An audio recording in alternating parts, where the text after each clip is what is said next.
Due to the nature of the discussion on this week's episode, viewer discretion is advised.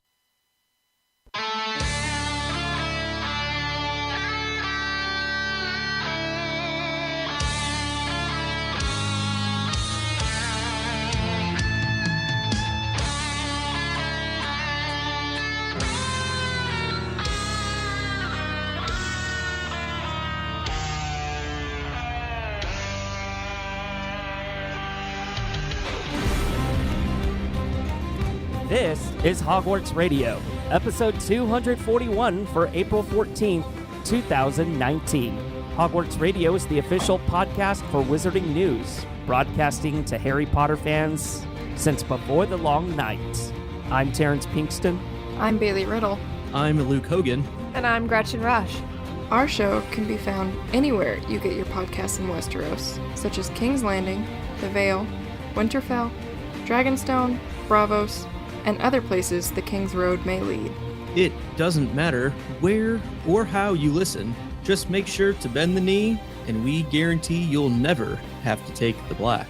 We also invite you to send a raven to staff@hogwartsradio.com about anything we've discussed.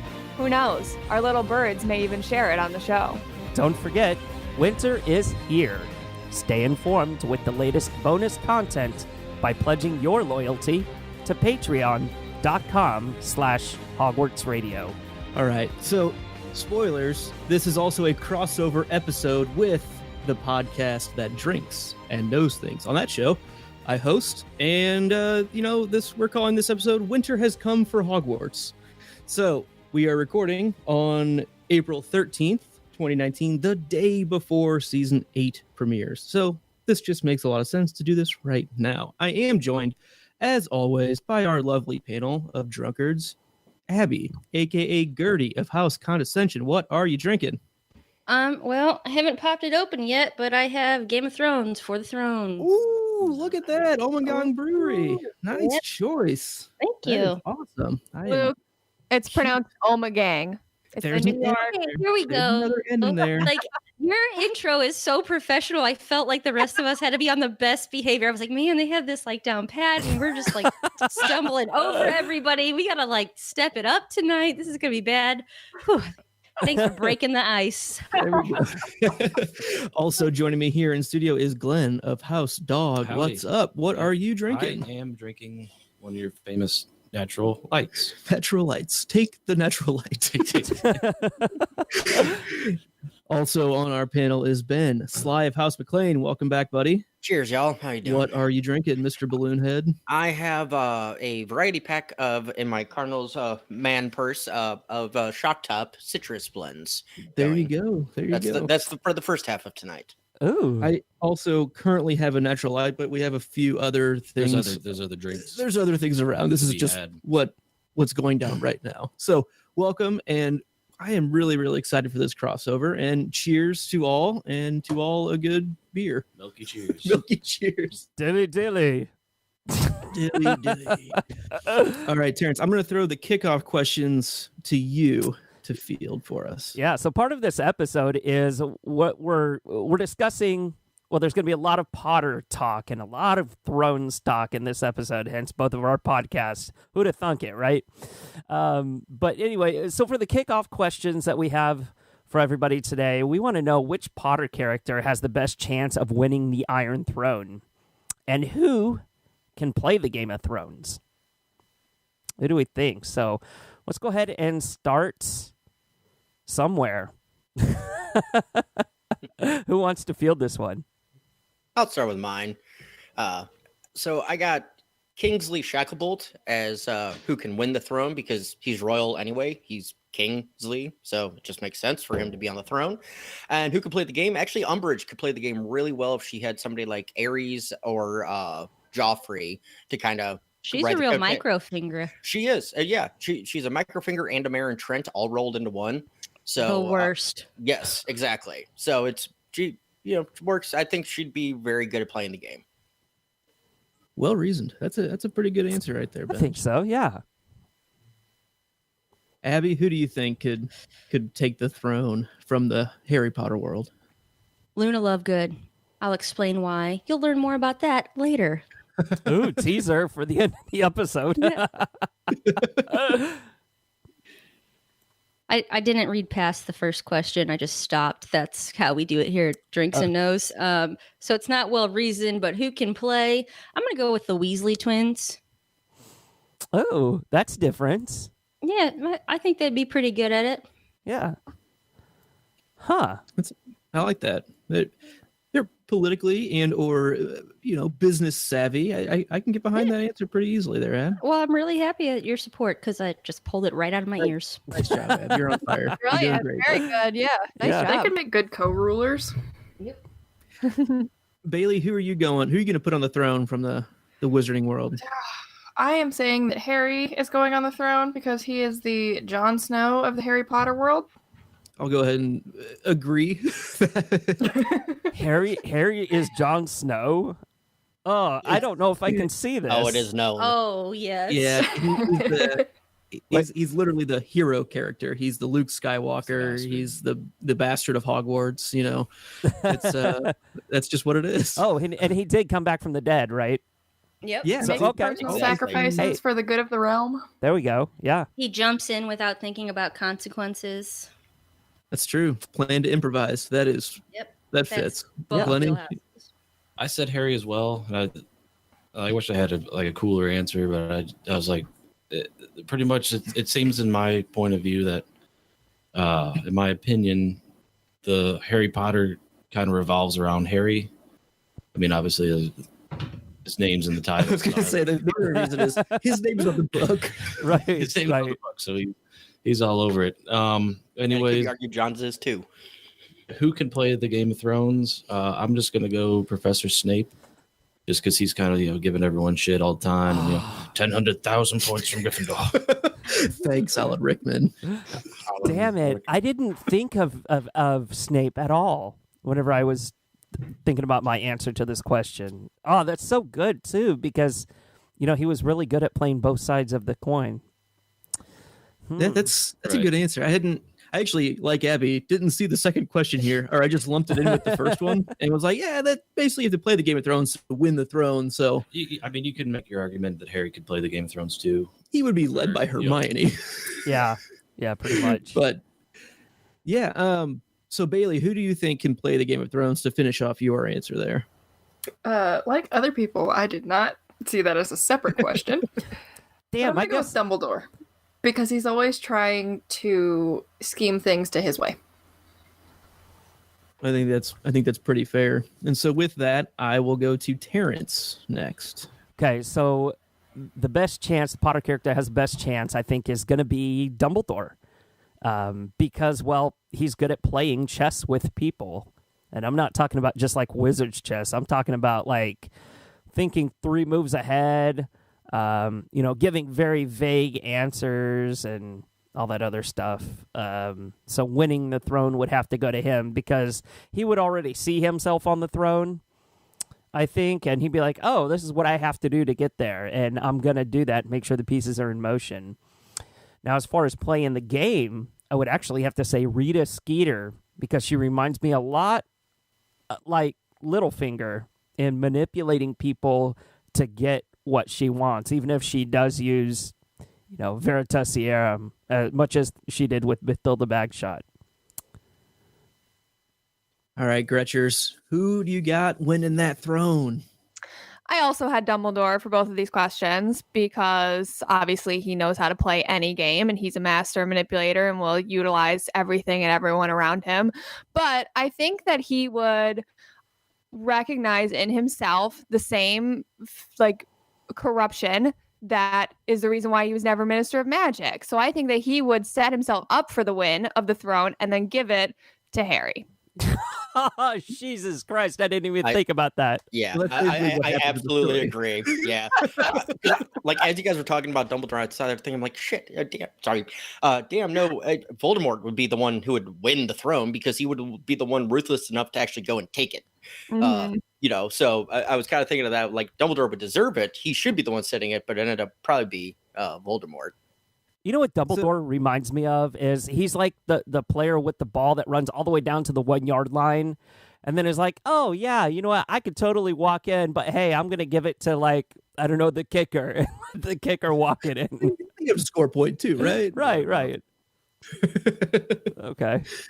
So I guess I didn't really answer the who can play the Game of Thrones question. So I will go ahead and throw Gellert Grindelwald into the mix because that is literally what he does. He is playing the game in the Fantastic Beasts movie series and doing pretty successful so far, at least. So that's a really good I think answer. That's his skill set. Exactly. Yeah. All right. So now that we've gotten that out of the way, which Game of Thrones character could we see being Minister of Magic or Headmaster? Let's go ahead and kick it off. I'll throw it to Luke first. So this one I actually did look as two different questions. I looked at, who would be a good Minister for Magic and who would be a good Headmaster. And for Minister for Magic, I went with Cersei. There's a lot of good answers. And I kind of glanced at what other people have, and I think we're going to cover a pretty solid gamut here. But I do think Cersei would do a pretty decent job, especially if you take the drama about, out of what she's trying to do. I think she could do a good job as an executive of a governmental entity. But for Headmaster, I'm going to go with Maester Ambrose because he literally is a Hogwarts professor already. So I feel pretty good about that answer. It's a good resume. It's a good resume. If you don't know, Maester Ambrose, same actor that played Professor Slughorn. So there you go.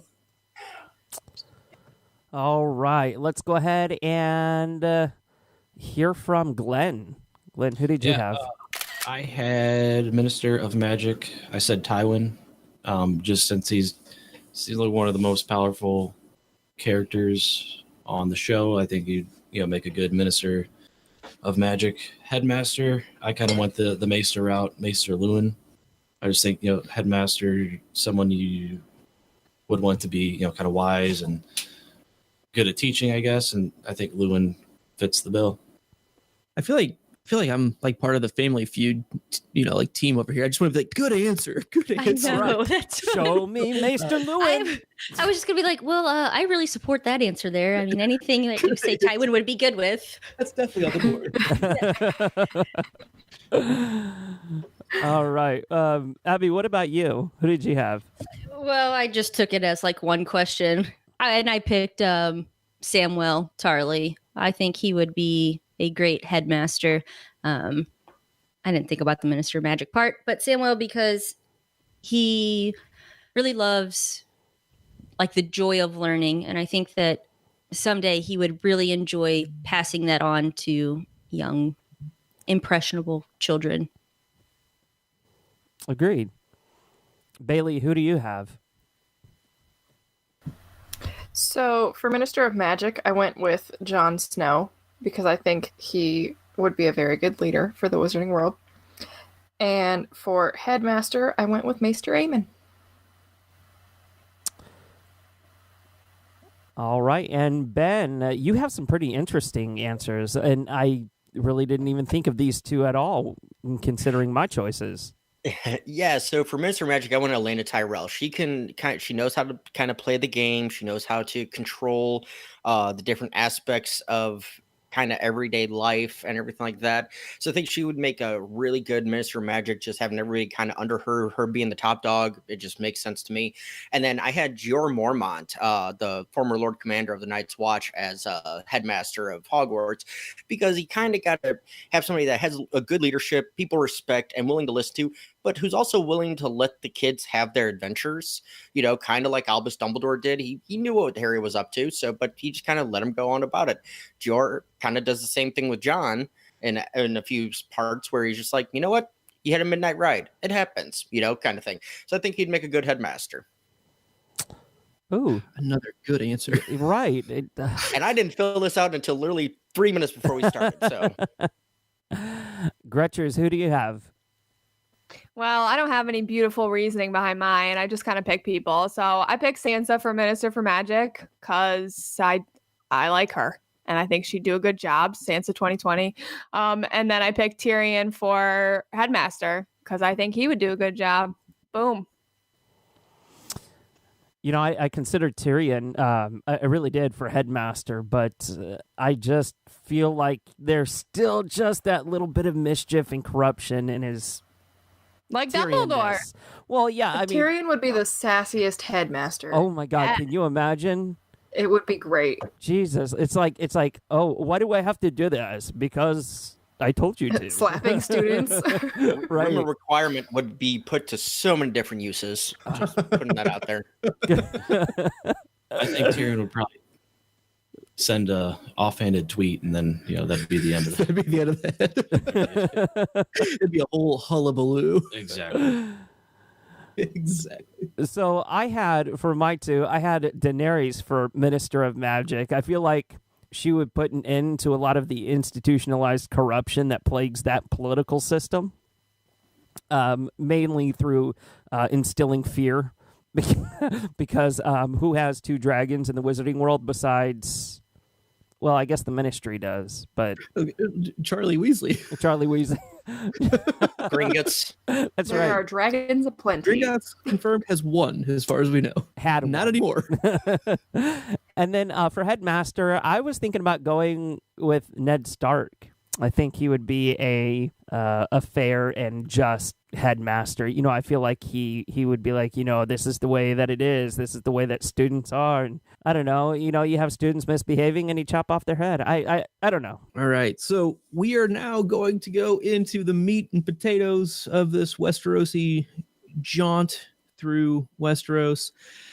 And we are going to sort some Game of Thrones characters into their Hogwarts houses. So we have a list here of some of the bigger names, fan favorites from Game of Thrones. And we're going to start with House Stark. We're going to start with Sansa. Glenn Dog. Which Hogwarts house are you putting Sansa in? I said Hufflepuff. Hufflepuff. Explain why. I just went with my gut on these ones. Just I don't have reasons. It's gut feeling. Hufflepuff. Okay. Bench? Yeah, I went Hufflepuff as well, kind of with Slytherin leanings. She's loyal. She's not overly brave, but as we know from Dany, that's not a bad thing. She's not a warrior or anything like that, a fighter. She's not entirely smart, because she even calls herself out. I'm a stupid little girl that makes stupid mistakes over and over. I don't think that's true, but she does. She has made plays mistakes. that game. Yeah, but She uses it. but I think she'd fall under Hufflepuff for those reasons. Abby, do you want to follow up on that?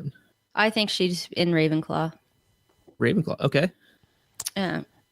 One thing that I do want to mention here is that as I was going through and making my notes for this particular episode, I kept struggling with the way that these characters were, with who these characters were versus who they are now. Like, their houses are arguably different in season 1 versus season 8.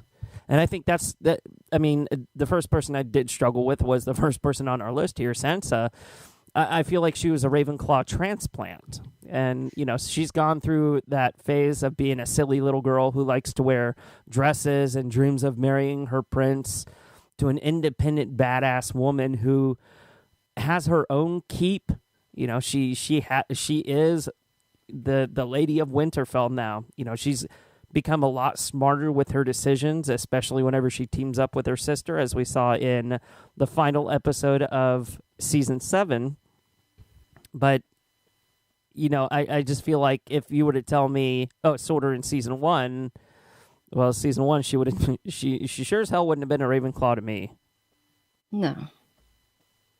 Yeah. Dumbledore did say maybe we sort too young. Very true. Yeah. Yeah, I went with Sansa starting as a Hufflepuff and kind of evolving into a Ravenclaw. She's definitely learned the ways of the world and has become much more wise. So my answer for this is Slytherin. And I think it kind of follows the track of, yeah, she did learn the northern ambitions, all of these things. And she's always been very court-minded. So I'm looking at her political savviness as being a form of ambition, not for any, negative or sinister means. I know some people really dislike Sansa. They're wrong, but that's fine. But I think she does have a certain ambition that would easily play well in Slytherin for good. So that's the answer I'm going to go with on that one.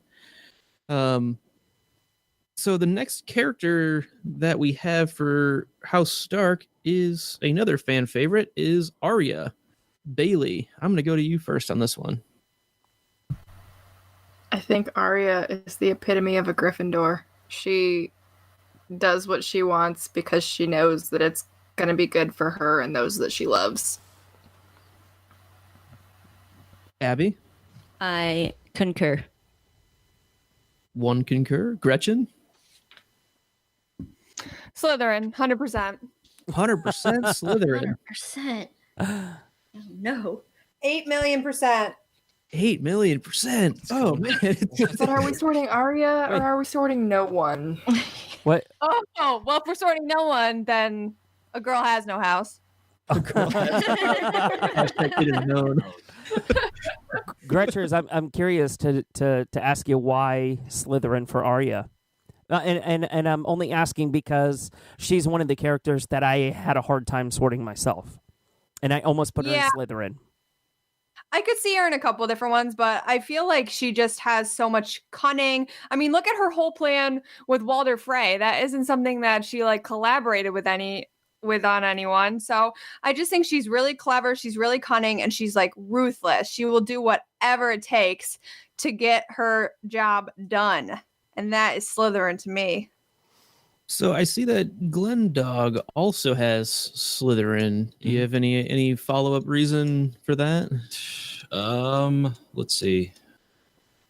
I guess if I just want to come up with something on the spot, isn't Slytherin kind of the, people know parcel tongue and stuff like that? Mm-hmm. I feel like Arya knows certain skills and stuff like that are kind of unique. That's a good parallel right there. I can definitely see that. Yeah, I think that's pretty fair. Benj, where you putting Arya? I put her in Gryffindor because I do feel she falls under the bravery aspect. She is the one that will defend her family and her friends to the hilt. I do see the Slytherin connotations. My only issue with putting her in Slytherin would be she doesn't really show the ambition. She's not trying to become politically more powerful or anything like that, and that's kind of what I've always attributed the Slytherins to, is on the political side of it. But I'm for everything else, I can absolutely see that. So I'm sticking with Gryffindor, but I can see the Slytherin leanings. What about you, Terrence? Where are you going to put Arya Stark? And see, yeah, I feel like Gryffindor, but only just. She's teetering on that edge of Gryffindor Slytherin. I really feel like her quest for revenge has led her down a dark path that has really almost consumed her. And Luke, you and I were talking in our exclusive Patreon Slack channel about this, that, you had... Oh, damn, I don't have my phone. You had a good thought that for once. Damn it, I can't remember what it was, but it was a good point.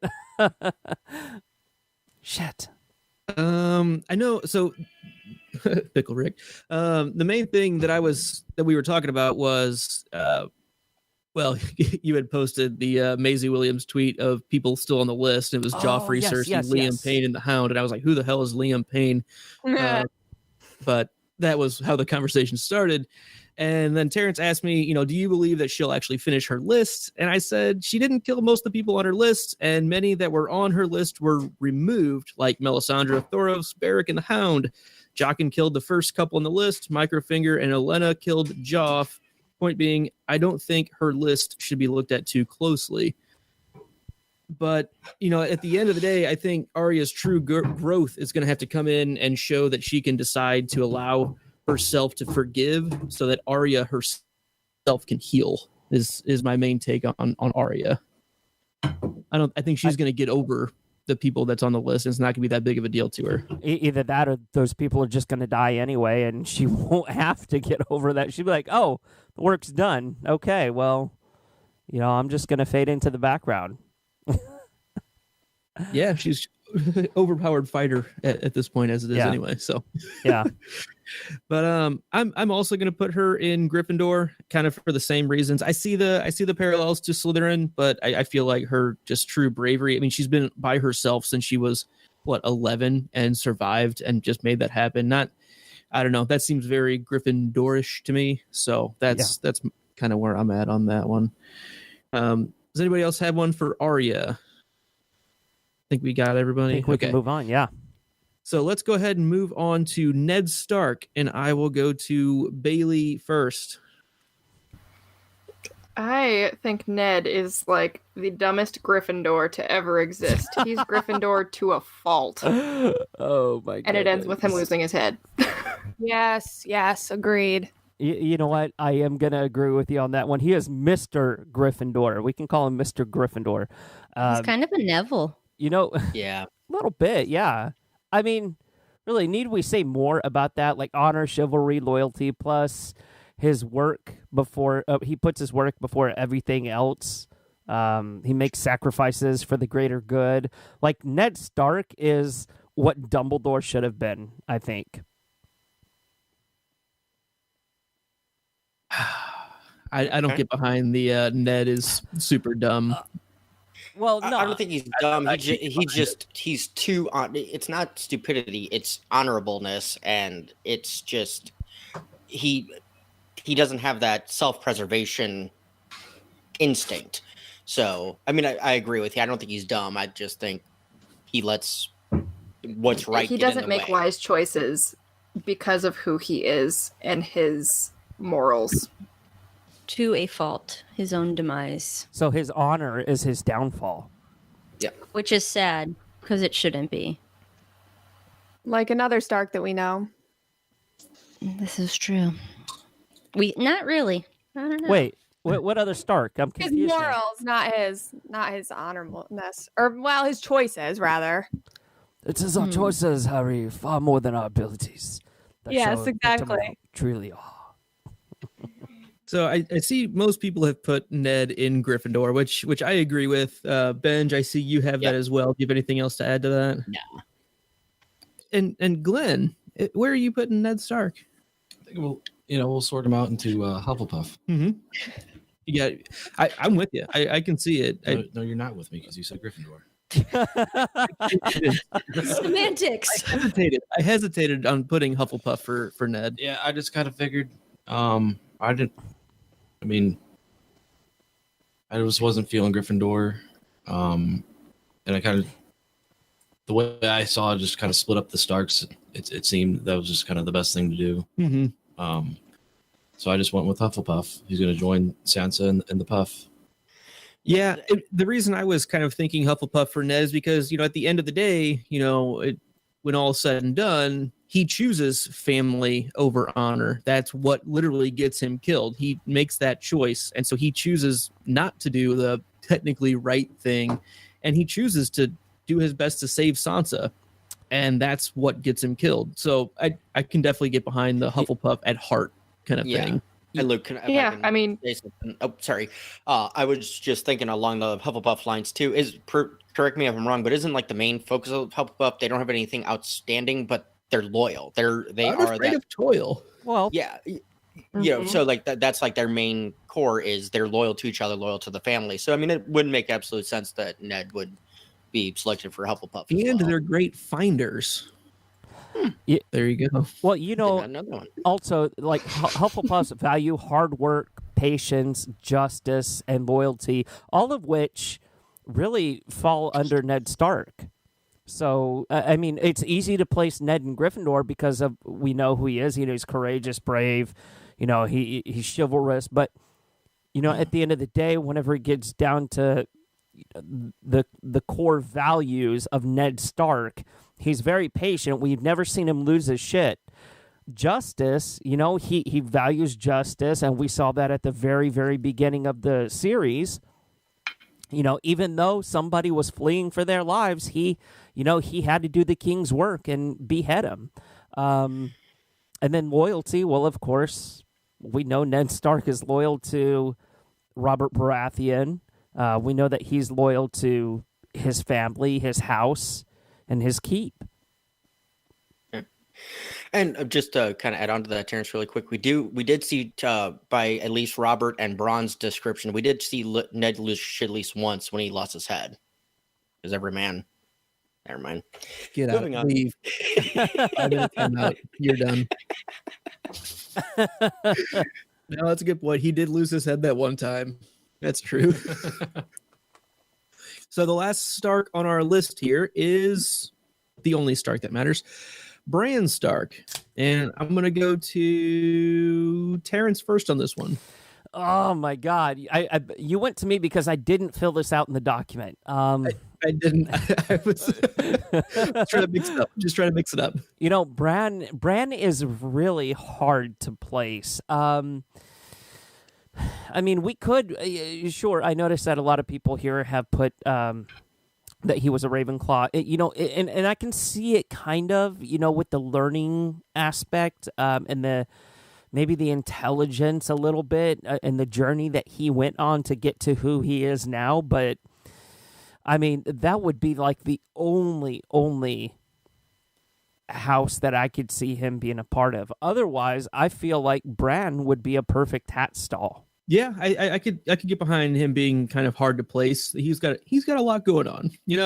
He's grew up climbing around Winterfell, wanted to be the knight, the gallant knight, and everything. And I think even to himself, he wouldn't know where to put himself. And I think that's kind of telling. So, Gretch, where are you going to put Brandon Stark? Little baby boy Brandon. So I guess this means we're sorting robots. I don't have any interest in sorting Bran. I do not care. Well, then someone else that feels the same way about Bran that I do. So you hands up. Yep. Nope. Don't give a damn about Bran. Look, I mean, okay, so Bran is. I feel like Bran is going to play a huge part in season 8. I'm sure he will. I hope. But then maybe he'd be interesting. Oh, God. The season without Bran was the best season. It was. See you guys later. Ooh, that's debatable, but I don't disagree with the sentiment. I do. So Gretchen, I'm kind of curious. I want to dig into this a little bit. So Gretchen, why don't you like Bran? Is it because, like, I don't know, like he has to be tugged around everywhere? Is it because he's? I mean, I'm not saying this because he's a cripple or anything like that at all. But like, is because he looks so helpless? Like everybody has to help him do and get to where he wanted to be. No, although I do feel bad for Mira, but he just sucks. I think he's not really a character. He's like a plot device and he's not interesting. And I don't know, maybe I don't like the actor, but I've never seen him in anything else. But I just kind of feel like I don't like the actor. And then he's like, hey, Sansa, remember that night you got raped? You looked really nice. I mean, what was that? Yeah, she did. And yet, I don't want to hear that from Way him. to bring up He's a bad robot. memories, Bran. Yeah, really. He just is absolutely the worst, brings nothing good to the table, has no personality, gets people killed, like Hodor. And the three-eyed Raven, who was cool. So I'm bitter. Hodor. That being said, All right. I am agree with voting- Gretchen. yeah, Make a solid completely case, agree, kind of. but I will sort him. I will sort him as the three-eyed Ravenclaw. I love it. Oh! I do like that. That's awesome. Yeah. All right, Abby, bring this back to sanity. Where are you putting Bran Stark, who is the most important character in all of the story? Well, I, like Bailey, am going to put him in Ravenclaw, but for much different reasons, right? So I looked it up because I didn't know where Professor Trelawney had been sorted, and she was a Ravenclaw, and I feel like... Yeah, but that's not saying much. So is Lockhart. I don't really have a rebuttal, but whatever. It's my turn, so hush. And yeah, I just think, they see things, they have visions. Birds of a feather flock together in Ravenclaw. Ooh, roasted or something. God, never more.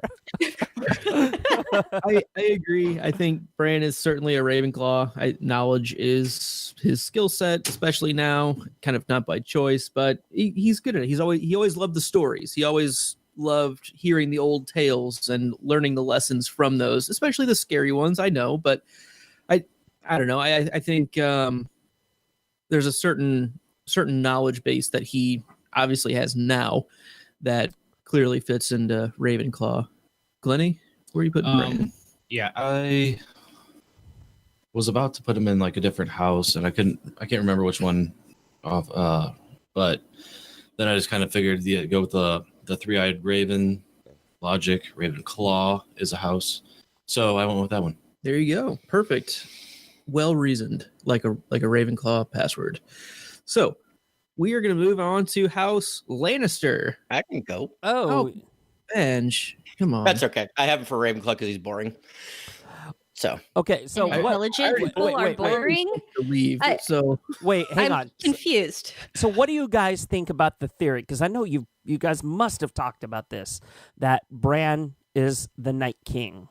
No. No? Okay, I don't never think mind. that I my working theory on it is a Bran Stark, but it's not Bran. It's Bran. It's the original Bran the Builder. Okay. Ooh, I like that. Yeah, Ravenclaw.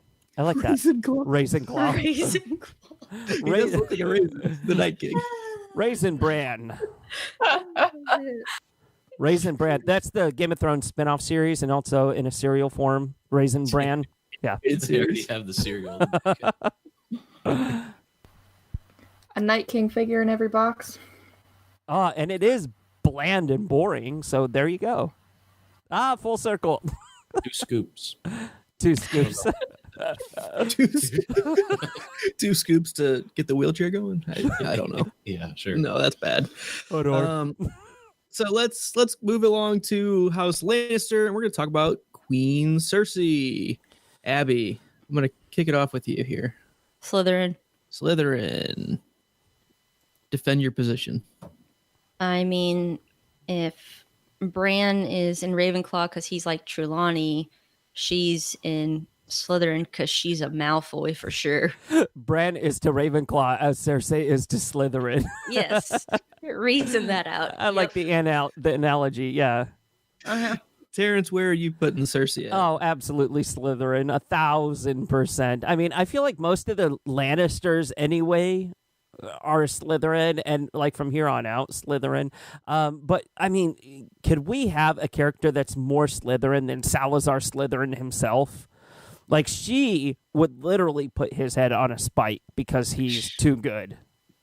I bet, his like necklace that they go and find, I bet she's wearing it in season 7 or 8. For reals. The locket. I wouldn't doubt Yeah. Cersei having Horcruxes. But it's not a Horcrux yet. It just is turned into one later down the road, like 21 generations. Actually, Cersei I'm sure gives... Qyburn could figure that out for her. Yeah. Yeah, That's what they're working on. Slytherin to Cersei is as Voldemort is to Slytherin. It was her locket. It was her locket first. Baby.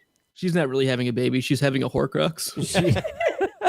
She's giving birth to a Dementor. Yeah.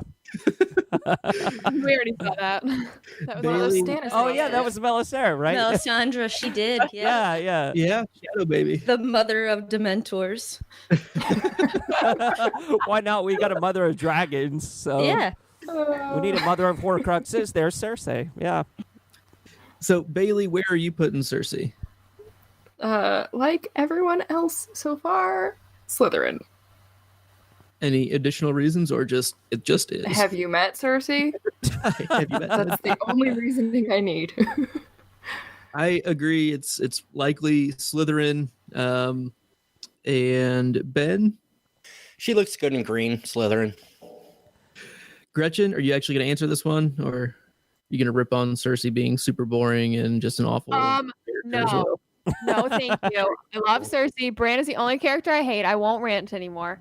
Cersei is a Slytherin because Cersei Slytherin, her name. Done. There you go. She's got the alliteration going, right? Yes, the Cersei-zar Slytherin. Cersei-zar Slytherin. Love it. Cersei-zar Slytherin. What the hell? Cersei-zar. How do you spell that, Bailey? I can't make it the episode title if we can't spell it. Oh, we'll figure it out. We'll Jesus. figure it out in post. Glennie, where are you putting Cersei So at? I decided to go off the reservation. Everyone thinks Slytherin's the best choice. I say Gryffindor because just figure the Lannister. Well, that kind of one of those like Weasleys are always Gryffindor, something like that. So I kind of did that a little bit with the Lannisters, and also Lions, Griffin. Yeah, I mean, Yeah. Lion's the mascot of House Gryffindor. So The colors are right. and the colors are right. The colors are right too. the colors. Yeah. Brilliant. Wow. Yeah, I'm Glenn seriously, is correct. Actually, I'm seriously rethinking my house loyalty now. Is looking for Hufflepuff. Does Hufflepuff need any additional members? I'm sure Alex will take you. I honestly, I can kind of see the qualities of Cersei in Gryffindor. I mean, the courage to do what she has done so far in the series, because whenever she needs a little courage, she uses liquid luck, and by liquid luck I mean wine. wildfire. Well, I wouldn't call that liquid luck. Poison. I mean, you could, yeah. I mean, sure, if you want to like stretch that far, that's fine. But she also has the nerve to do what she needs to do. I wouldn't say that she's necessarily chivalrous. Maybe in her mind, sure, but bravery. Okay, I can see her being brave for her doing what she has to do in order to make sure her line and her family has to survive. Yeah, I agree. I think it's a pretty strong choice, Glenn. I like how you've swayed the tide a bit. It's good. Nice job. So let's go to the next Lannister on our list and go with Jaime Lannister, and I will go to Bailey first. Me, I think Jamie fully embodies the Lion of Gryffindor. He is very much just honorable, besides the whole, Kingslayer bit. But other than that, recently he's been very much a Gryffindor. Let's say it was dishonorable for him to kill the king the way he did. It was Abby? the right choice. Like that whole thing with the Kingslayer and him being dishonorable because of it.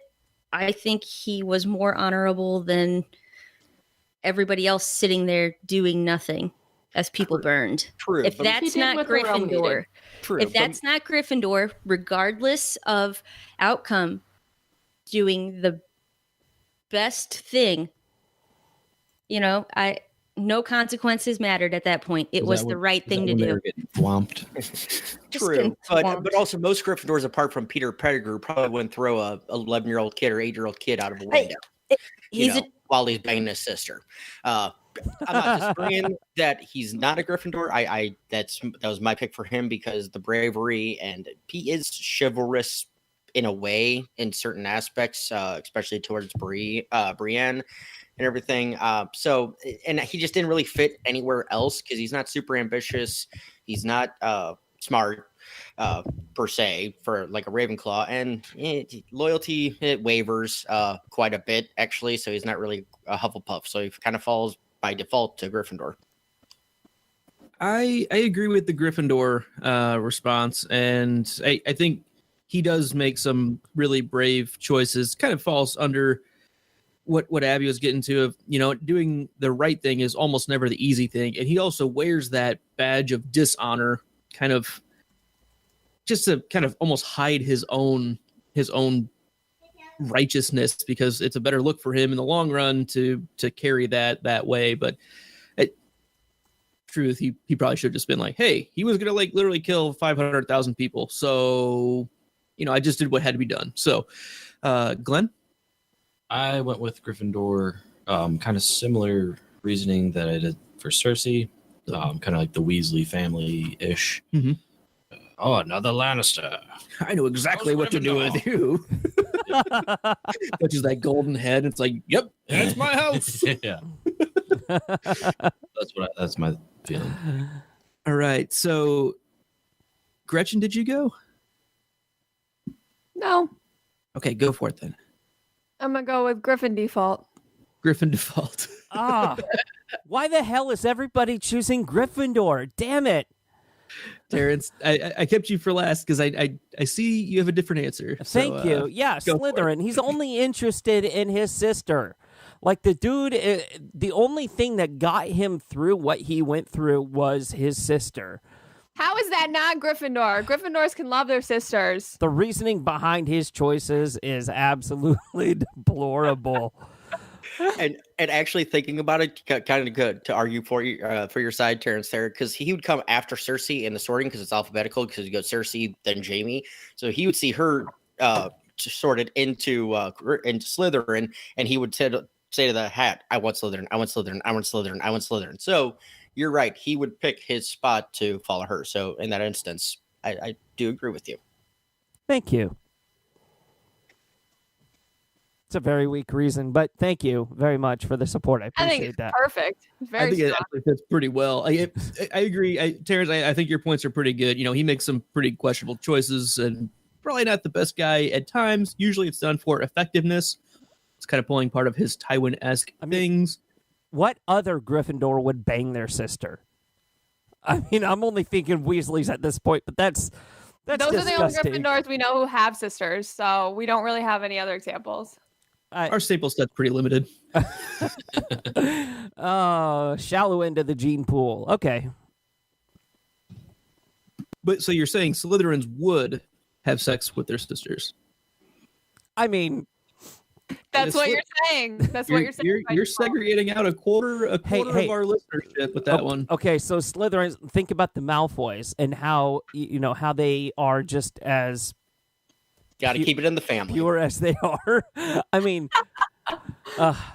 Malfoys are at their very core values are only interested in family and themselves, which are very Slytherin-esque qualities.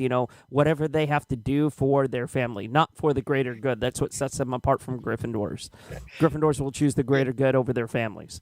And counterpoint, Arthur and Molly are related by like 4 times, by like 4 steps, but technically they're all related. Every pure blood family is all interrelated. Maybe not quite brother sister, but you're just narrowing down the gap a bit. Oh my goodness, my poor childhood mind is just gone. I feel like I'm in a bad fan fiction podcast. Hogwarts Radio After Dark. Pretty quick, right? Yeah, pretty damn quick.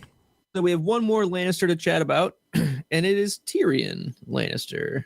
And I think that Tyrion Lannister should be put in Hufflepuff. I think he makes a lot of choices to really have a lot of people in mind, not just himself. I think he's not very selfish. I think he tries to make tough decisions. He makes very selfish choices at times too, but whenever he's in a political spot, I see him making choices for the greater good, if you will. And so that's why I think he's very focused and diligent in working towards helping the masses overall.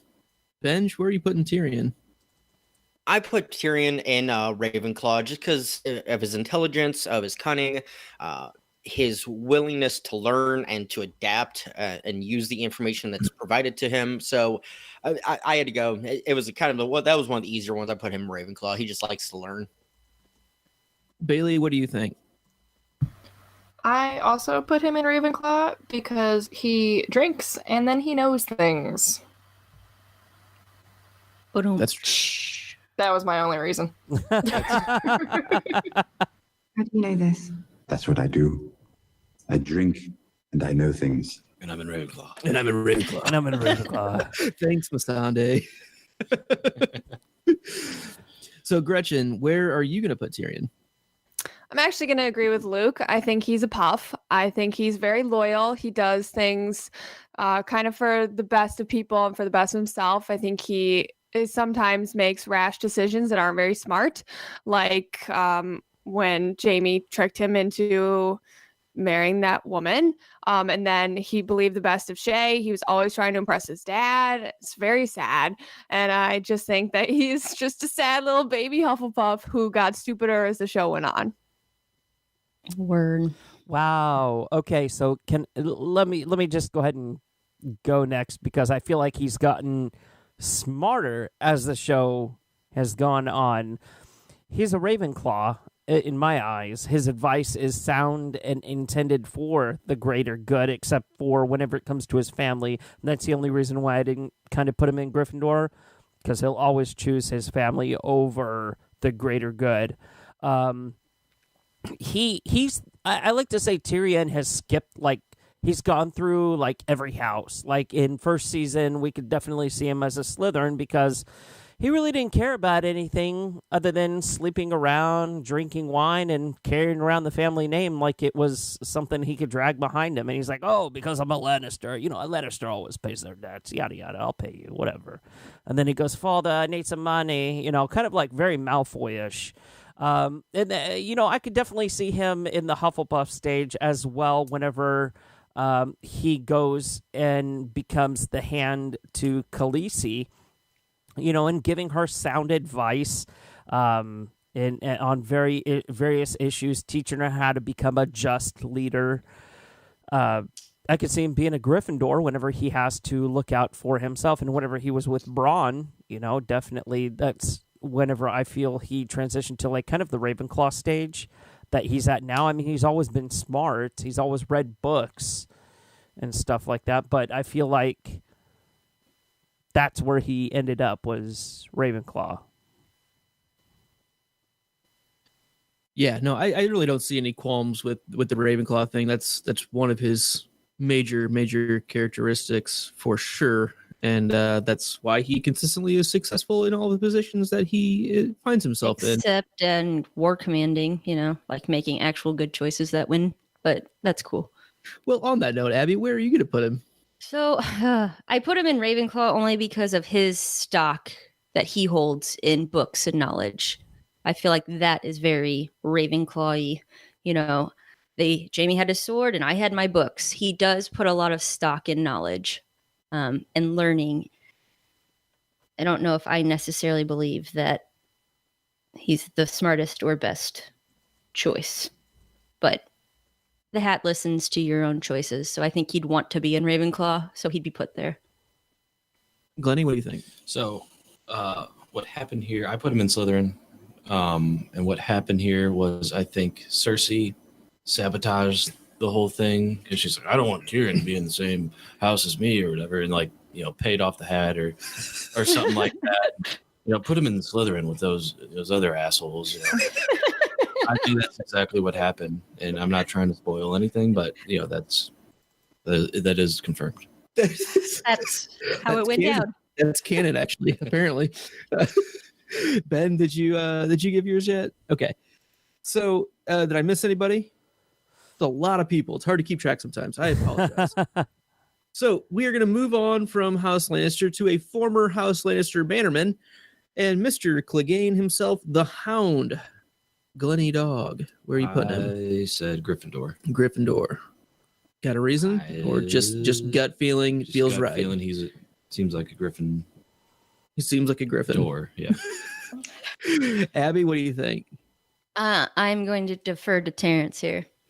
Okay, then Terrence, go for it. He's a hat stall. No fucks given. Okay, let me know what as the uninitiated. I have no idea what that means. Ben, you don't know what a hat stall is? Nope. So What? McGonagall was almost one, right? Yeah. yeah.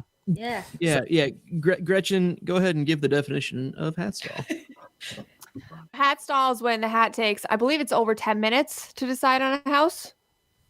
Correct? Correct. Yeah. I believe it's 10 minutes. Okay. Yeah. And the last known official one was Professor McGonagall herself, I believe.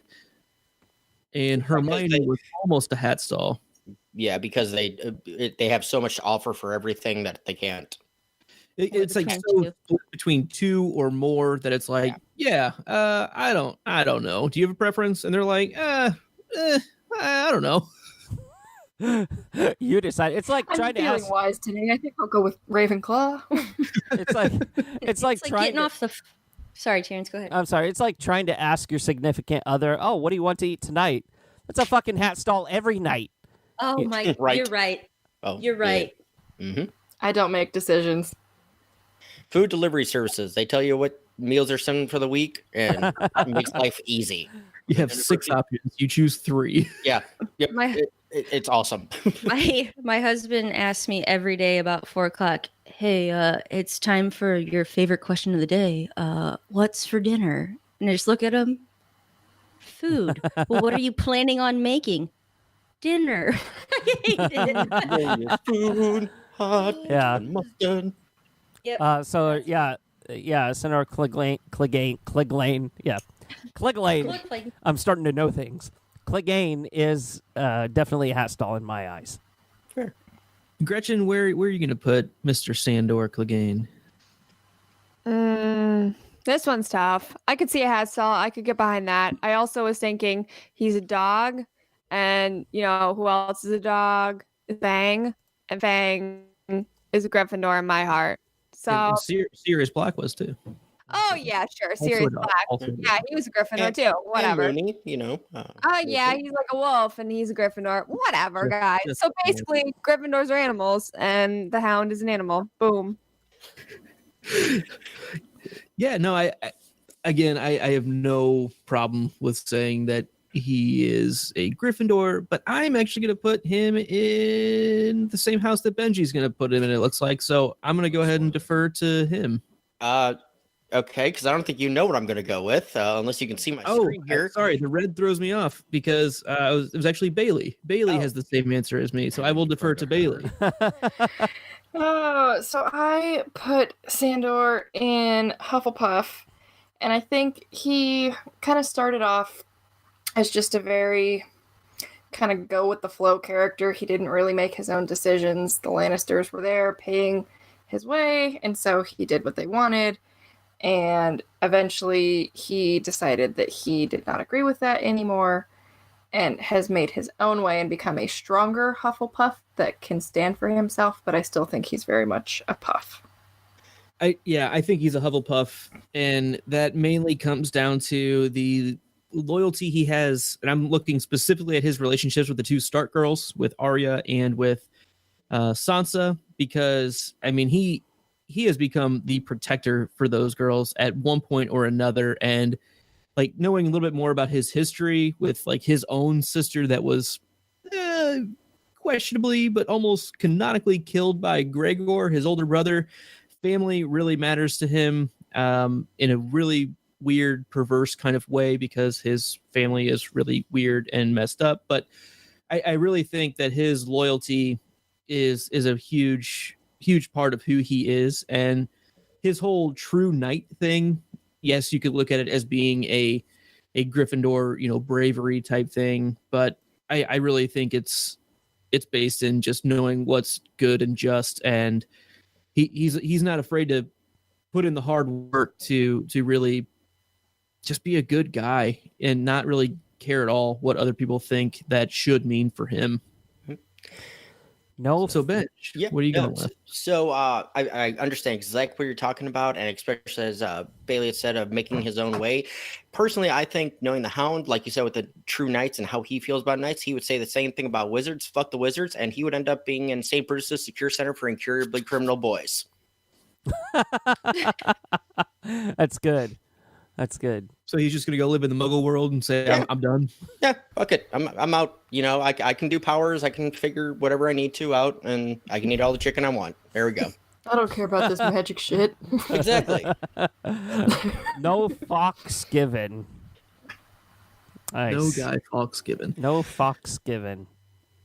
Anybody else for the Hound? I think we got everybody there. Yeah. So we are going to move to House Targaryen. Start with Ms. Has way too many names. Daenerys Targaryen, Stormborn, Unburnt, Mother of Dragons. And I'll go titles. And I will go to Gertie first. Abby, where are you putting Miss Dini? All of them? I don't know. We'll go with Gryffindor. Okay, just because it feels right. Yeah. No. I'm gonna change. Sorry. I'm gonna go with Ravenclaw. You'll find out why later. Okay. More on that later. Glennie, where are you putting Dani at? I'm gonna put her in the puff. Make her a puff. Yeah. You got anything behind that, or it just feels right? Just feels right. Anybody watch Gilmore Girls? No. No. There's a secret Yes. society, the Puffs. I'm gonna put her in the Puffs. Yeah. Well, true. Yep. A P2F's a U in between. Benj, where are you gonna put Dani? She's a poof. She's a rule follower. She does believe in, doing what's right and loyalty to a fault. She doesn't really, if you're her friend, she won't screw you over. So as much as she, can. So yeah, she's a Hufflepuff. What about you, Gretchen? Where are you gonna put Daenerys Targaryen? I was going with Slytherin just because she wants to break the wheel and she wants that throne. Okay. All right. The race for the throne. Yeah. #4 for the throne, season 8, right? Yeah. The race is on. And So Terrence, where are you gonna put Dani at? Dani was tough for me, really. I think I'm ultimately going to put her in Gryffindor, though, because of she had the courage to go through what she went through as we can say, I mean, not as a child, but as a young girl, as a teenager, enduring what she had to endure with Khal Drogo, and then ultimately kind of having that Stockholm syndrome, falling in love with her captors, the Dothraki, and then kind of adopting their way of life and saying, "Oh yeah, I am a Dothraki," and that turned into chivalry for me, because she was very, very for the underdog. She was for the army that she has now. She understands people. And where they come from. She has a lot of nerve to do what she's done and some of the decisions that she's had to make. So, full-throated Gryffindor. Yeah, I'll go next with that one, and I put her in Gryffindor. I'm going to give a shout out to the Hufflepuff choices here as well. I think the things that she does in Marine, freeing all the slaves, basically in all of Slaver's Bay, putting everyone else first and making those hard choices. I think that's a good Hufflepuff quality that she went through. But the Gryffindor side of it, I think, is what stands out to me most. Literally leading with fire and blood. That's what she's going to bring to everybody. That seems very Gryffindorish to me. Bailey, what do you think? I also put her in Gryffindor, mostly just because I think it's incredibly brave that she wants to make it back to her homeland and try and rule them, especially considering that she could have, just gone away and lived her life in safety, but she chose the hard route to do what she thinks is right. Yeah, she had plenty of outs of, let's just go back and figure it out when we get there, but she couldn't walk away from doing the hard thing. So, I think it's a good pick. I also picked it too, so I very much agree. So we're going to go with the only other known Targaryen on this list, and that is Jon Snow, Jon Targaryen. And I will go to Ben first. Yeah, Aegon is definitely a Gryffindor. I just can't see any other pick for him. I would love to hear other people's opinions, but just bravery, loyalty, honorableness, kind of brawn before brain most of the time. So that's definitely Jon, and that's definitely Gryffindor, like myself. This has happened a couple times tonight, and I always don't like doing this publicly, but I do very much agree with Ben. And I'll just leave it at that. Bailey, where are you putting old JS, Mr. Snow? I too am sticking Jon in Gryffindor for the reasons previously mentioned. All right. So, Gretchen, where are you going to put Mr. JS? I will third Gryffindor. Man, we got half the panel on Gryffindor right now. So let's mix that up. Let's go to Terrence next. Mr. J. I'm gonna have to put Mr. J in Hufflepuff, because he's had to learn patience with the Night's Watch. You know, he wants to jump into the action right then and there, and he has to learn his place. So, I mean, and also justice, whenever he was brought up at Winterfell, Ned Stark kind of instilled that in him. And, and all the boys that he raised, so you have to place him in Hufflepuff. I don't see any other place you can place him. He hasn't leveled up to a Gryffindor yet. Not quite. I don't know. I have a hard time looking at episodes like Battle of the Bastards or Hard Home and not seeing, wow, okay, that those are just incredibly Gryffindorish to me. But I also very much agree that his focus on other people, similar to other characters that we've already talked about, it stands out as Hufflepuffish as well. And so for another differing opinion, let's go to Glenny Dog. Yeah, I said Ravenclaw because of bravery, honor. No, I'm just kidding. Bravery, honor, loyalty, and ambition.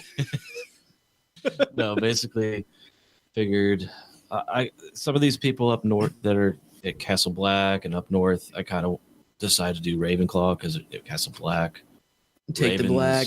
Are black. Yeah. Usually. Are you sure you're not making a Ravenclaw and Longclaw connection here? I could see that. Yeah. There you go. Definitely the claw connection. Couple, it's all in the Claw family. The claws. It's the Claw Claws, the Santa Claus. So the other differing opinion here is Gertie. There's that mute button. Hello. Found it There again. it is. So I'm going to place John in Slytherin. Okay. My reasoning behind this is he is honorable, but I do not think he's honorable to a fault. I don't think he's such a goody two-shoes like everybody believes. He does have the hero complex where he's going to go in and save the day and he's not going to let other people do it for it. But do you really think that I don't think having ambition or a goal, I think this goal is so important to John that he would do anything, such as kill Corrin Halfhand. Do you think a Gryffindor kills? That's not honorable. Then he, shacks up with Ygritte. Yeah, he breaks does. his vow. Yeah, he does. There was a cave. It was a thing. Then, he gets the wildlings' trust and then turns his back on them the first chance he can, right?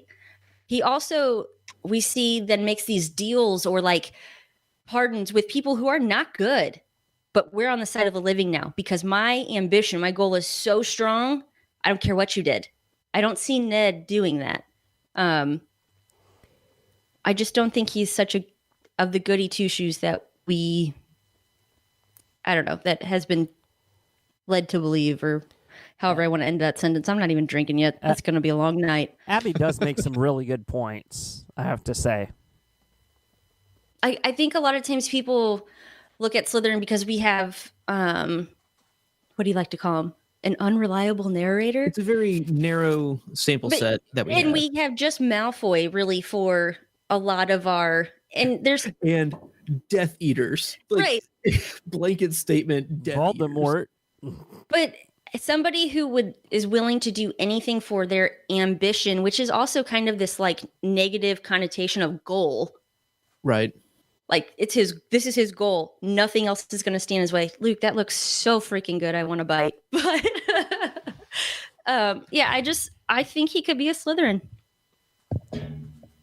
Yeah, you make some pretty good points there. And, we see in the, was it The Wolf and the Lion, episode 7 of season 7?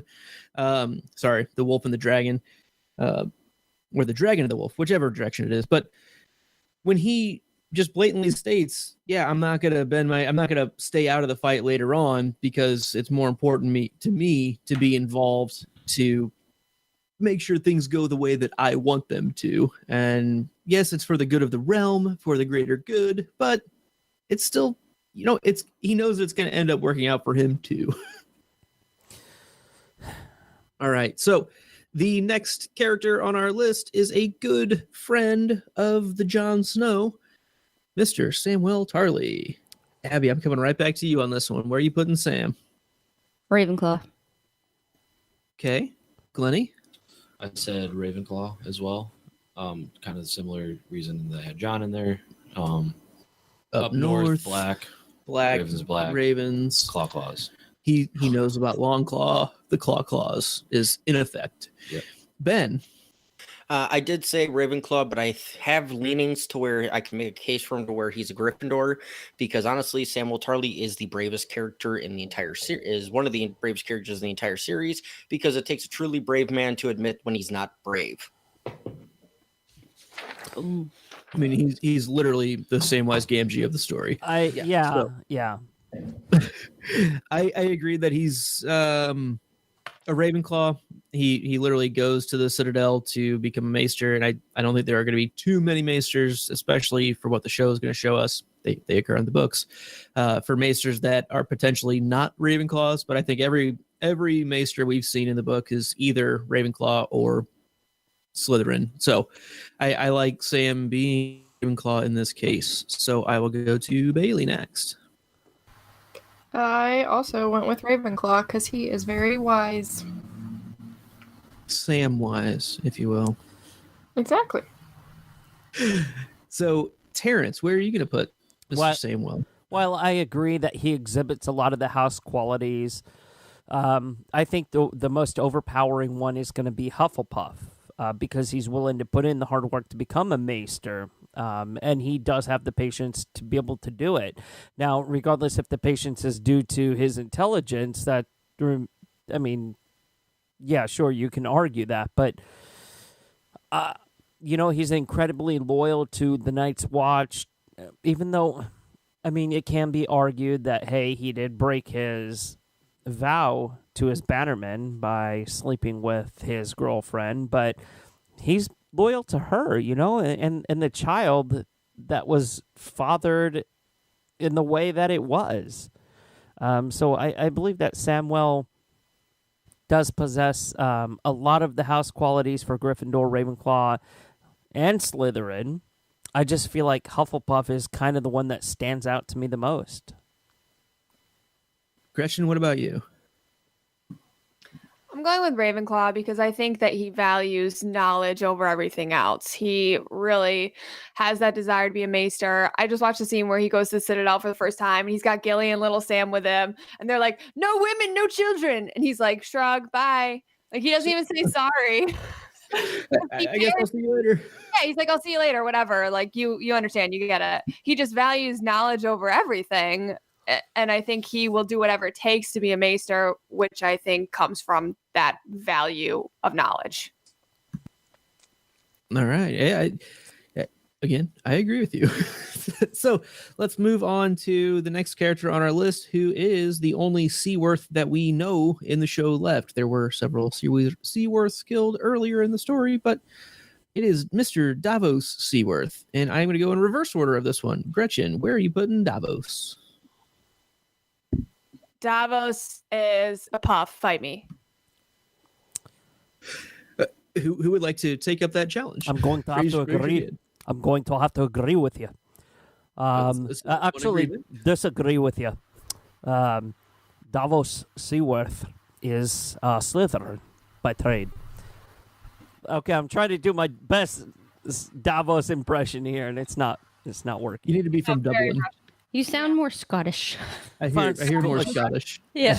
It's a hard proof study. He just doesn't know. I'm going to have to put Davos in Slytherin, only because it seems like throughout the series that he's looking out for himself. His loyalties bend quite easily in order for him to survive the way that he has. I love how Gretchen just goes, No. Yeah. No. No. Yeah, no. They don't bend. His guys die. So it's like, I gotta find something new. He's with them till the end, and then it's like, oh, okay, that's your end. I gotta find something new. So Yeah. I don't know. I can't. Okay, so He's not all right, ambitious. you guys think that he would still be with Stannis if Stannis was still alive? Yes. Yes. He was a Yes. huge Stannis stan. He is Stanman. incredibly loyal. Stannerman. Standerman. Yep. Ah, Oh yeah. He was still with him when he cut off his fingers. The guy saved Stannis' life, and Stannis rewarded him by cutting off his fingers. And he was like, "Thank you." Smuggler. And he respected that. Yeah, he respected that. Thank you. May I have another? So yeah, that's a Hufflepuff move on that one, and in all the right reasons. All right, so we'll keep going down the list. And Benj already kind of defended his position with that one, I believe. And you're putting him in Hufflepuff. Okay. I will agree that he's Hufflepuff. I think he's very much minded to the common folk. He's very focused on doing what's right for the majority of people.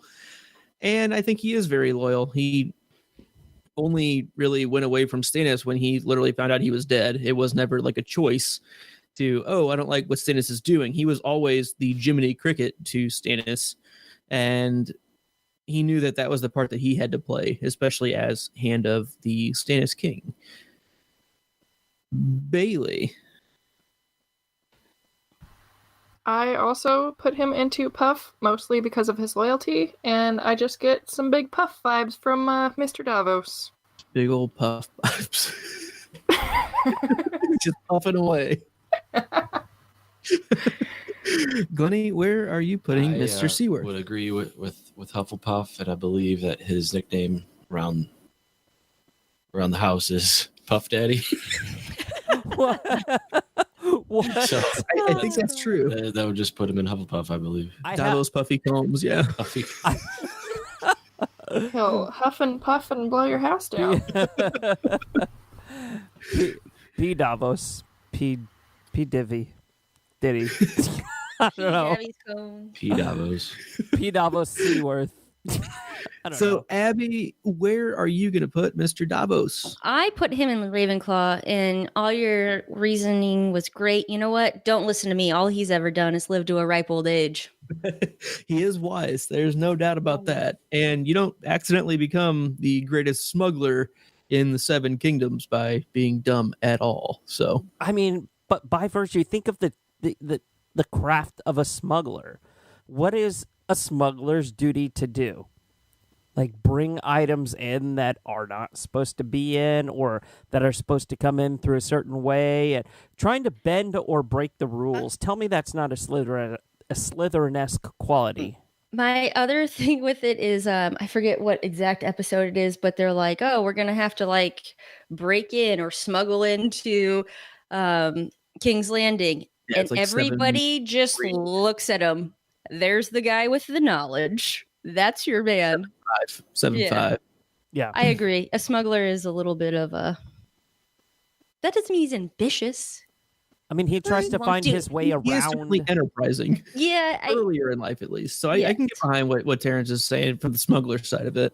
I mean, he also wasn't that good. He like made up this whole spiel about the thing they were smuggling, and then Gendry still had to just smack him over the head. That wasn't his fault, though. You That know, was Tyrion's bad that timing. was Tyrion. Yeah, there was like no getting out of that. If it was just Davos and Clovis, that'd have been no problem. They were done. He did his smuggle thing.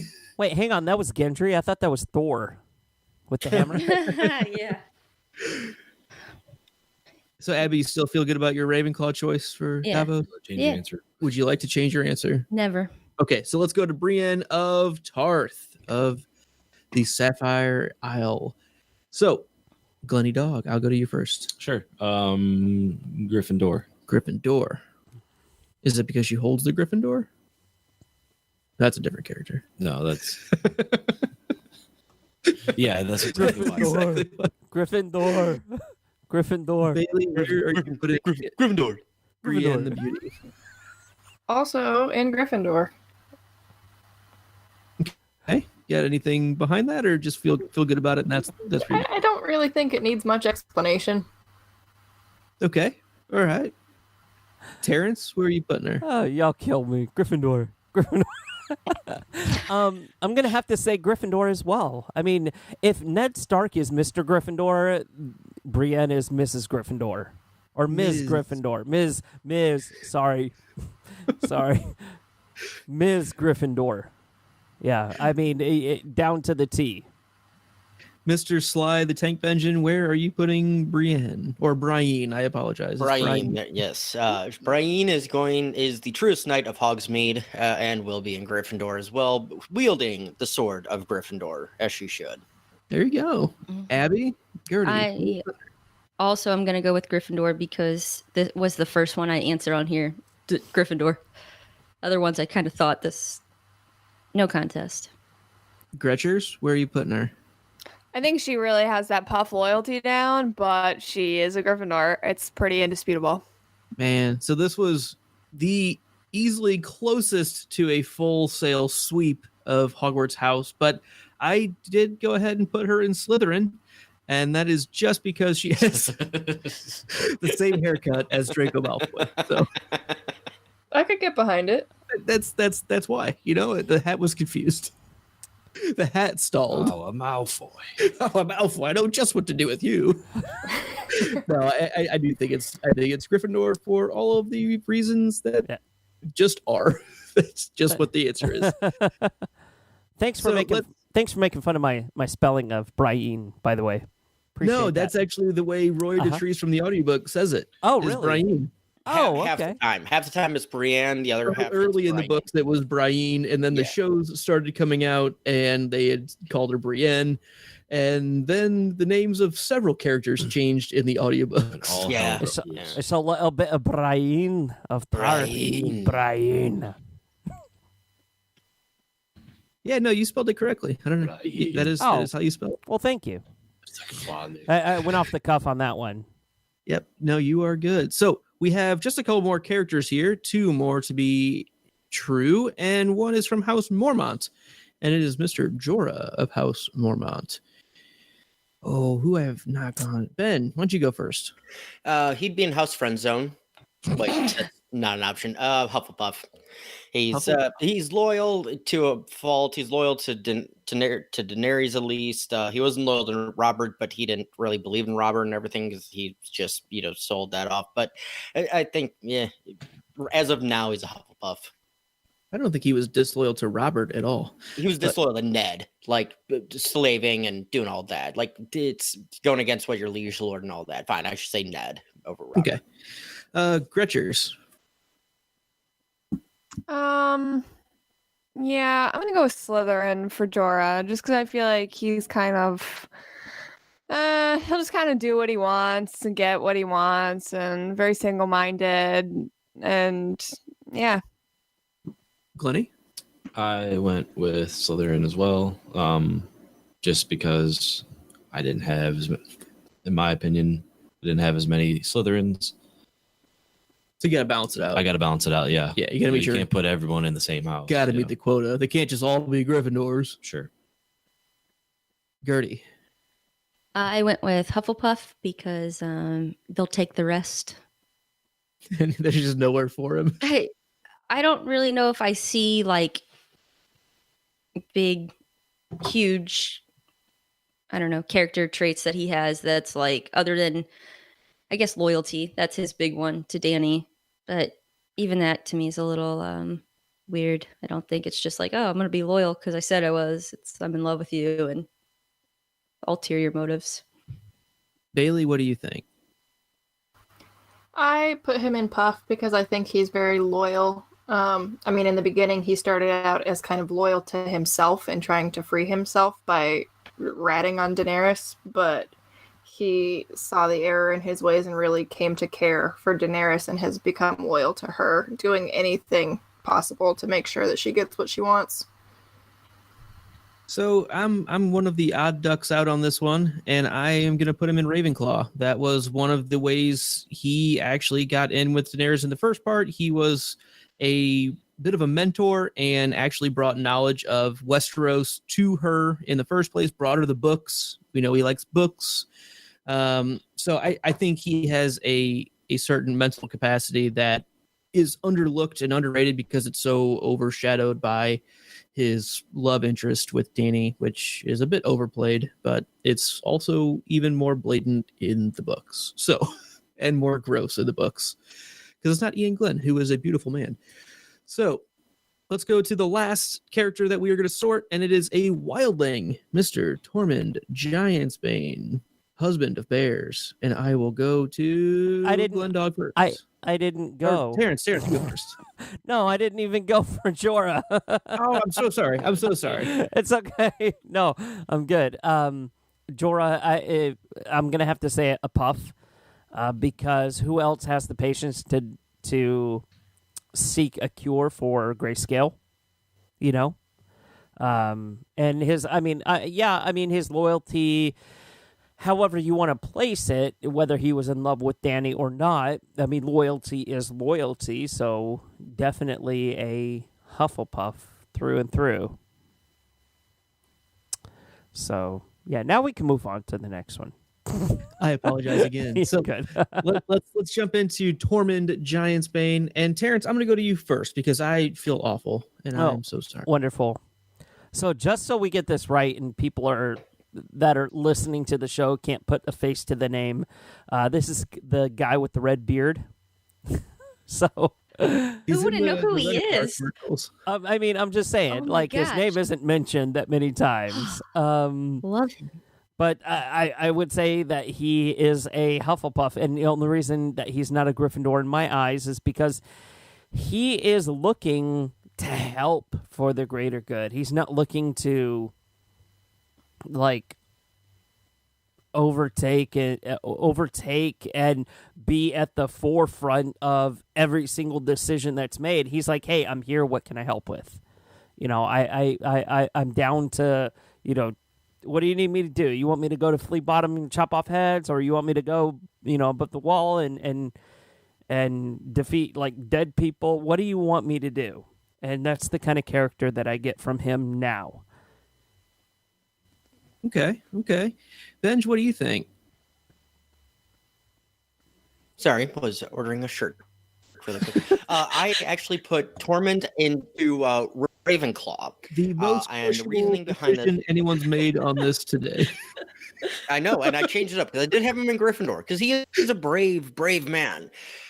But who else would be smart enough to be dying in the cold and cut open a bear for the winter, come out, nurse on it, and then, then nurse also on a giant as well to survive. Survival instincts, he's a Ravenclaw. It seems like he'd be a victim to Gilderoy Lockhart's quest, Can you imagine Gilderoy going up to him and saying, oh, obliviate, and then taking all of Tormund's, I nursed off of a bear. I slept inside of a bear. Yeah. Totally. Yeah, and that would make sense. So, and Lockhart had easy access to him in the Ravenclaw common room. Gilderoy Lockhart above the wall, or, past beyond the wall, beyond the wall. Beasting with bears. So, I'm going to go to Glenny Dog next. Sure. I have him in Gryffindor because I also have Brienne of Tarth in Gryffindor. So I think what the hat was going to do is put in a different house, like Hufflepuff or something like that. And he's like, no, fuck you. Put me in that house over there. Yeah, son of a bitch. You son of a bitch. Come on, Hat, get your act together. So Bailey, what do you think about Mr. Tormund?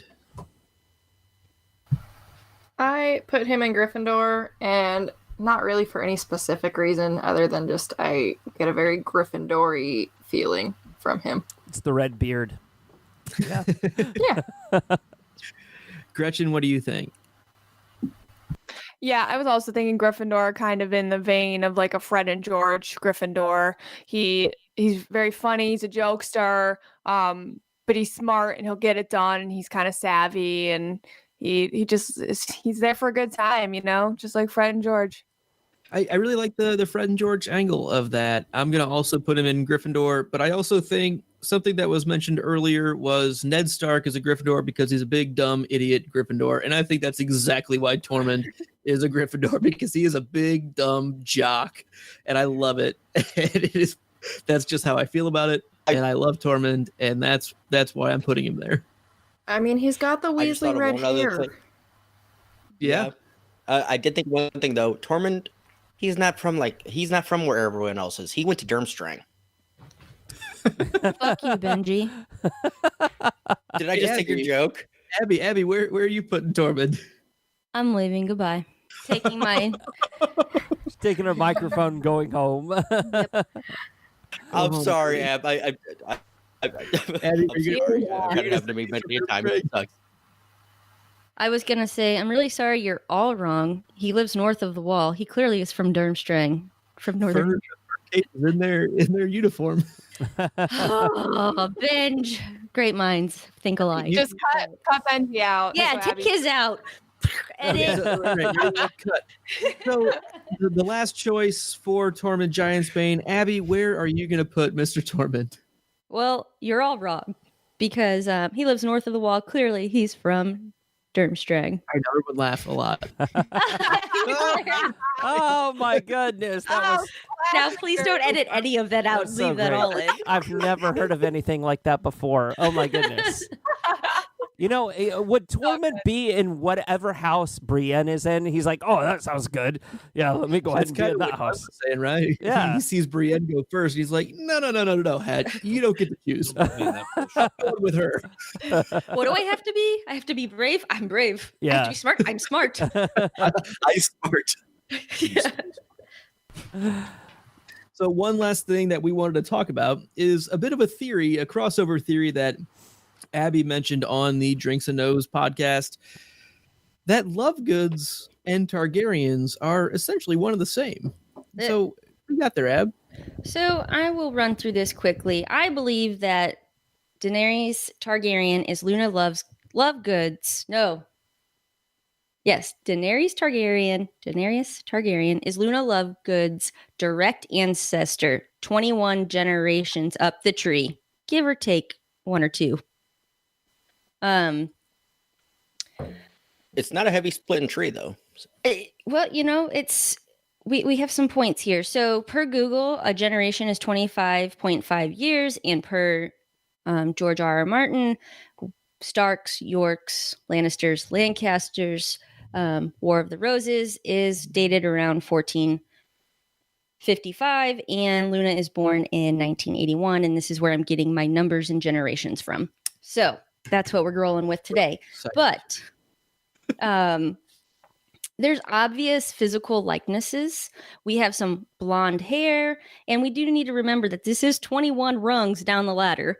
So is it that bright white blonde? No, because of, DNA and such. But man, I'm going to butcher his name. Melissa even gave me a way to say it, and I forget. There you go. Xenophilius is described as having like candy floss hair. And if that doesn't look like Rhaegar, I don't know what does. Or Viserys. I mean, it's like the same texture. It's not even just color anymore. We got texture going on, likeness. Luna is said to have silvery eyes, which I think in the right light definitely could be a purpley. You can have a purplish silver. Violety, I think 21 rungs down the ladder. Total.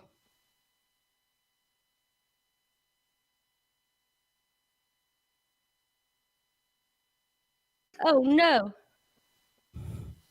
Are you back, Terrence?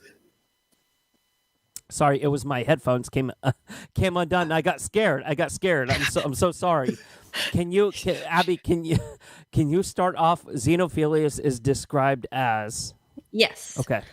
Okay. So Xenophilius is described as having candy floss hair, which now not only do we have blonde, but we also have texture. If you look at Rhaegar and Viserys, they all have that terrible stringy ass hair, and So does Xenophilius.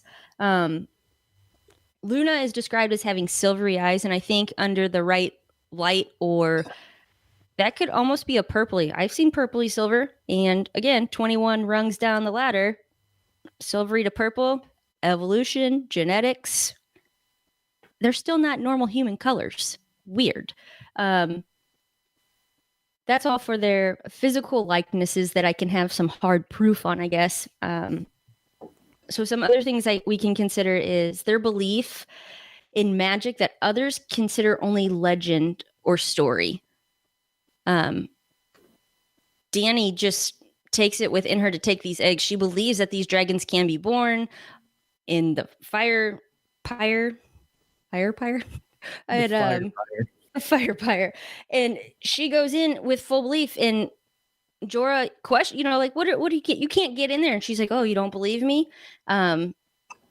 We also see that this with like the Deathly Hallows, everybody thinks that Xenophilius is kind of crazy and dead set, like this is right. So their belief system in the uncommon magic is definitely right on track for the family belief. There's Nargles. Nobody ever heard of them or considered them, but hey, got Harry out of a sticky situation. Kind of crazy and eccentric, right? Oh, yeah. So both families, well, same family in my opinion, various eccentric personalities. I think eccentric and madness can kind of go hand in hand, depending on what level of it you are. Or you can even just go with Rhaegar's like music and his love of going out and playing to like the common folk. Mm-hmm. So I think there's definitely huge commonalities between both of them. And the last one that I think proves it is their love of beasts. We see that Dany, when Jon sees or is like right up on the dragons for the first time, he's like, yes, these are, she's like, beautiful creatures. And he's like, yeah, that's totally what I was going to say. And Luna kind of does the same thing with the Thestrals and Harry. And we know that she ends up spending her life in search of these uncommon animals, like that could be legend, but they could be real. And that's what she dedicates her life to doing. So I think it's canon. All right. Well, we'll have to, see what the listeners think. So write in if you think Abby's, full of gobbledygook. But, yeah. We do have one more big thing to go through, and that is our house superlatives on the Drinks and Nose podcast. Everyone has house words, sigils, and all these fun things. So we are going to go through the full list for everybody. Yeah. And I will start in backwards order from the way they are, right to left. Hey, Gretchen, what is your house name? It's a great question. We are House Lopper. I think they all have to do a City Lopper, if I remember correctly. You are correct. I have not changed any of them. What are your house words? Girls just want to have fun. Your house sigil? It's crazy pink hair with red lips underneath. Your house sword? True cleaver. True cleaver. House region? The Stormlands. House religion? Goddess Lopper. Horse name? Cindy. Your animal? 80 the flamingo. Ancestral home? Astoria, Queens. Hometown newspaper? Times after time. Famous house ancestor? Lady Gaga. House minstrel or fool? Avalon the Psychic. Your house bannerman? I didn't pick anything for this one. That was the only one that wasn't there when you were with us in season 5. Oh no, I didn't even see this. What is this? That was one that we added in season 6. Bannerman. Oh, so this is like who people swears who loyalty to your house. swear loyalty to you. Ooh, yeah, that's just too hard for me to think of right now. Right. What's your personal Twitter? It's at Gretcha Sketcha. All right, Terrence. House name? Terrence of House Awesome. House words? When life gives you melons, you might be dyslexic. House sigil? Field of black with a snake wrapped around a microphone and one red dot below. House Sword. Swords of Gryffindor. Your house Region. East of the north, but not south of the west. Your house Religion. The gods of tits and wine. What's your horse name? A horse has no name. Your animal? Papas, the Shih Tzu. Ancestral home. Cara Paravel. Your hometown newspaper. The Little Birds. Famous house ancestor. Herpo the Fowl. Your house minstrel or fool. Homer the Simpson. And your house bannerman. House Toretto. Your personal Twitter. At Terentius. That's TERRANCEUS. Bailey. What is your house name? I am Bailey of House Blend. House words. But first, coffee. House sigil. It's a mermaid on a field of green. Your sword. Swizzle stick. House region. We hail from the Stormlands. Your house religion. We have recently switched over to the Drowned God. Nice. Solid choice for sure, especially with the coffee reference. Horse name.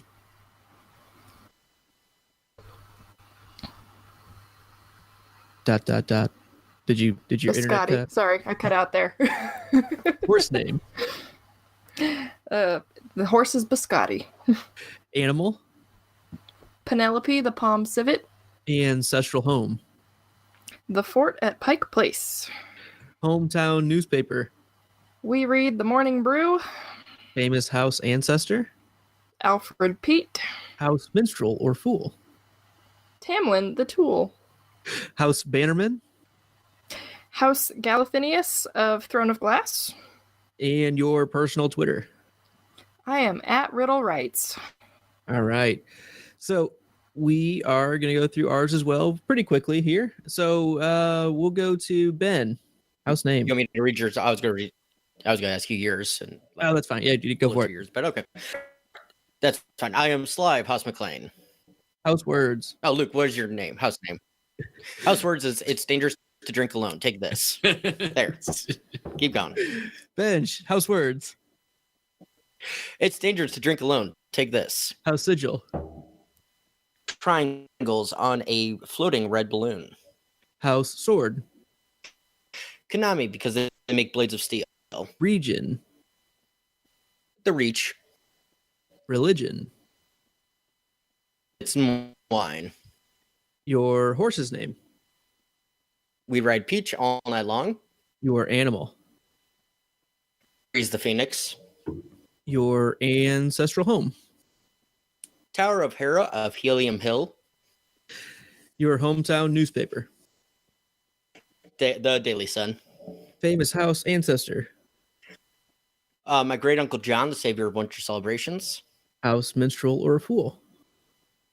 Nickeldum, the singing mime. Say that one more time. Nickeldum, the singing mime.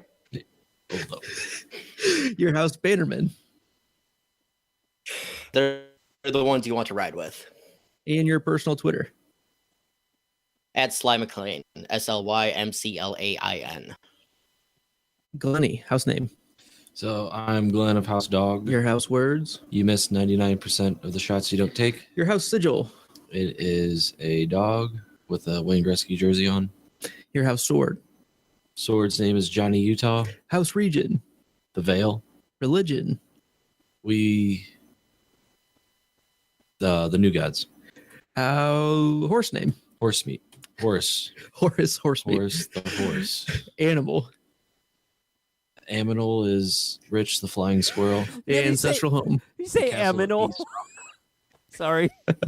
Hometown newspaper. We subscribe to the Moondor Bee. Famous house ancestor. His name is Duffy. Your house minstrel. Barube the Barf. And your house bannerman. House Charlie of Shell Hughes. Your personal Twitter. At Popsicle Stand. Abby. House What's your house name? I am Gertie of House Condescension. House words. We don't quit. House sigil.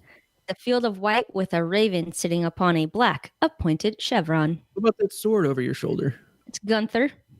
House region. We live north of the wall. House religion. We pray to the old gods. Your horse's name. Odin. Your animal. That would be Judge Judy, or JJ. Judge Judy, or JJ for short. She's a honey badger. Ancestral home. That would be Gertie's Gallows. Hometown newspaper. We read the Nightly Raven. Davis. House ancestor. Casey Jones. House minstrel or fool. We don't have one because we don't joke around. We kick ass.